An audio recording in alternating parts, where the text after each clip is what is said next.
Have you ever heard of a place where an entire community just disappeared? Not in a fantasy novel, but in real life. Today, we're journeying to a remote spot in the Arctic Circle, to the village of Anjikuni in Canada, the site of one of the most baffling mysteries in history. Back in November 1930, a fur trapper named Joe LaBelle, who knew the area well, arrived at the village. He was expecting the usual warm welcome, the sounds of laughter and the smell of cooking fires. But what he found was chilling silence. The entire village, home to anywhere from 30 to 2,000 people, was completely empty.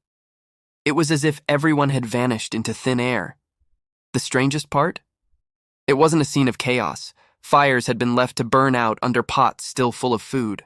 Rifles were left leaning against doorways, something no inhabitant of the harsh north would ever do voluntarily. A half-mended sealskin coat lay on a bed, needle still in it.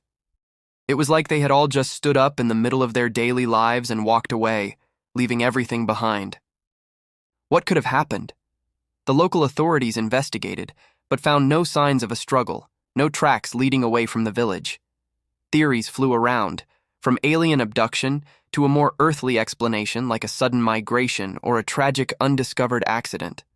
Some even spoke of eerie lights seen in the sky around the time the villagers disappeared. Adding to the mystery, sled dogs were found starved to death, tied to posts, and a nearby burial ground had been disturbed, with graves opened and bodies missing. To this day, the fate of the Anjikuni villagers remains an unsolved enigma. What force could compel an entire community to abandon their homes, their food, and their very way of life so suddenly? It's a haunting story that continues to puzzle historians and paranormal investigators alike. What do you think happened? Let me know your theories in the comments below. Thanks for joining me on this dive into the unknown. If you enjoyed this eerie piece of history, don't forget to like, subscribe, and hit that notification bell so you don't miss our next adventure into the mysterious. See you next time.